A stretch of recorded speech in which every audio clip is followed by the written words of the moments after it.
오늘은 지난 시간에 이어 2022년 대선 정치 테마 2탄입니다.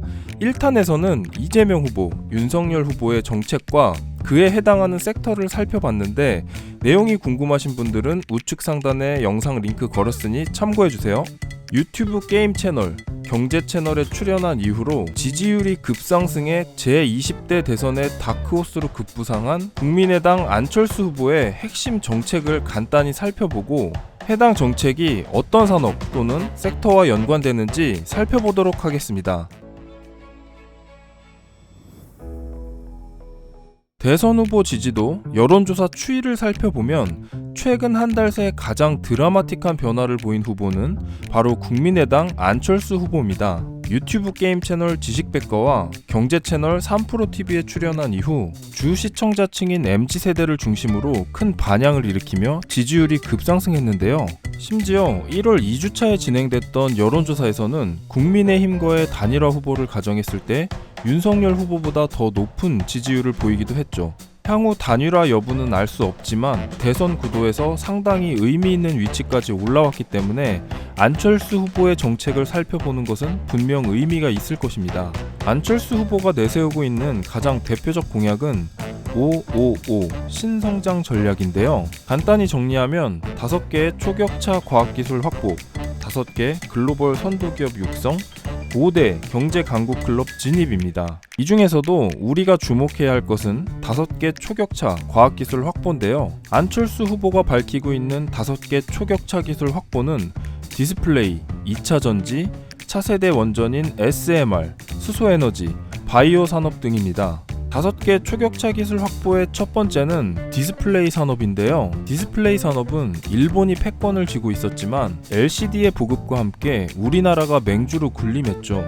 그러나 최근에는 중국의 저가 LCD 공세로 인해 디스플레이 점유율 1위 자리를 중국에게 뺏기게 됐는데요. 그렇긴 하지만 우리나라는 기술 선도를 위해 그전부터 LCD보다 더 기술력이 필요한 OLED도 개발하고 상용화했기 때문에 2019년에는 삼성 디스플레이와 LG 디스플레이 모두 OLED 사업에 주력하겠다고 선언했습니다.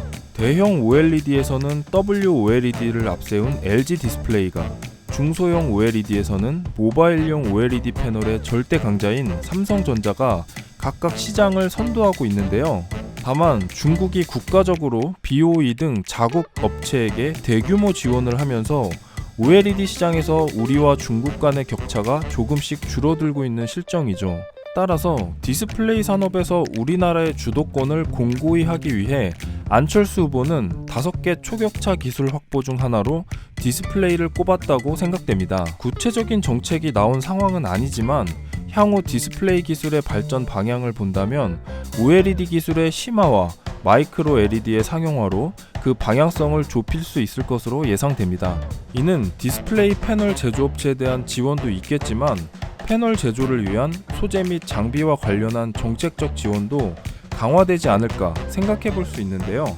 결국 주식시장에서 디스플레이 섹터를 주목할 필요가 있습니다. 초격차 기술 확보의 두 번째는 바로 2차 전지입니다. 2차 전지 산업 역시 한중일 동북아 3국이 치열한 다툼을 벌이는 산업 중 하나인데요. 글로벌 상위 6개 업체를 살펴보면 중국이 2개, 일본 1개, 한국이 3개나 포진되어 있기 때문입니다. 글로벌 1위 CATL의 경우 중국 정부의 강력한 자국 기업 보호 및 육성 정책의 수혜를 받으면서 중국 내수업체를 중심으로 시장 점유율을 높여가며 글로벌 1위를 달성했으며 일본의 파나소닉은 테슬라와의 협업을 통해 글로벌 점유율 3위로 2차 전지 업계의 강자로 군림하고 있죠. 우리나라의 경우 CATL, 파나소닉과는 다르게 현대차, 기아, GM, BMW, 메르세데스 벤츠 등 납품처가 다변화되어 있다는 점이 특징입니다. 기술적으로는 3원계 배터리라 불리는 NCM 배터리와 리튬 인사철 배터리라 불리는 LFP 배터리가 각각의 장단점을 갖고 경합을 벌이고 있으며 수많은 관련 업체들이 꿈의 배터리라 불리는 전고체 배터리를 상용화하기 위해 노력하고 있는 실정입니다. 그렇기 때문에 만약 안철수 후보가 당선된다면 전고체 배터리 개발에 대한 지원과 국산 배터리에 대한 인센티브 등을 예상할 수 있습니다. 초격차 기술 확보의 세 번째는 차세대 원전인 SMR, 즉 소형 모듈 원전인데요. 최근 EU에서는 원전을 탄소 중립 지속 가능 에너지로 인정하는 모습을 보이고 있고, 원전은 탄소 중립을 위한 핵심으로 부각되고 있습니다. 다만 글로벌 각국이 주목하는 원전은 전통적인 원전이 아닌 최근 각광받고 있는 소형 모듈 원전, 즉 SMR이죠. SMR은 기존 원전 대비 안전성 등의 측면에서 큰 강점을 가진 방식으로서 안철수 후보는 탄소 중립을 위해 원전 폐기가 아닌 SMR의 활용을 이야기하고 있습니다. 따라서 향후 SMR 중심의 원전 육성 정책을 예상할 수 있고, 결국 SMR 관련주들이 시장에서 부각될 가능성이 높습니다. 초격차 기술 확보의 네 번째는 수소에너지입니다. 수소에너지는 아직 상용화 초기 단계로 우리 주변에서 찾아보기가 어려운데요. 그렇지만 기존 에너지원 대비 장점이 있고 활용처가 하나둘 늘어나고 있는 상황이죠. 그중 대표적인 것이 수소 연료전지와 수소 자동차인데, 여기에 발맞춰 해당 분야에 대한 정책 지원이 기대됩니다. 초격차 기술 확보의 마지막은 바이오입니다. 바이오 분야는 비단 안철수 후보의 공약이 아니더라도 지난 몇 년간 주요 국가과제로 선정돼서 그 중요성이 강조되어 왔죠. 그동안 이루어졌던 정부의 지원 역시 바이오 산업 기술 발전 방향에 맞춰 이루어졌기 때문에 안철수 후보가 당선된다고 해도 이 방향성을 함부로 바꾸기는 어려울 것입니다.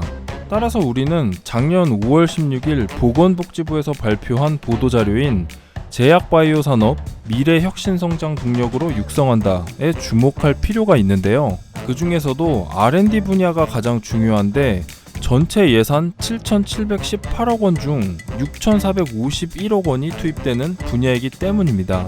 세부적으로는 첨단 바이오 의약품 연구개발 지원 확대, 감염병 치료제 개발을 위한 R&D 확대, 백신 자금률 향상을 위한 R&D 전략 마련에 주목할 필요가 있는데요.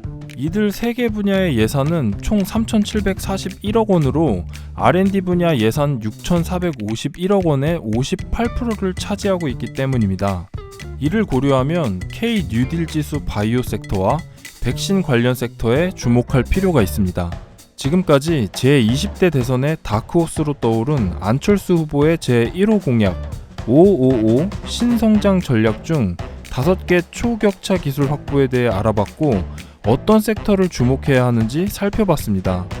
이번 20대 대통령 선거는 3월 4일에서 5일 사전투표가 이루어지고 3월 9일이 투표일인 만큼 꼭 기억해 두셨다가 유권자의 소중한 권리를 잘 행사하시길 바라며, 대선 이벤트와 관련한 투자에 있어서도 좋은 결과를 얻으셨으면 좋겠습니다. 일상에서 얻는 투자 아이디어 대선 제2탄 안철수 후보 편이었습니다. 이상으로 일상에서 얻는 투자 아이디어 머니스테이션이었습니다. 머니스테이션은 투자자에게 힘이 되는 콘텐츠를 만듭니다. 오늘 영상이 유익했다면 좋아요와 구독을 눌러주세요. 시청해주셔서 감사합니다.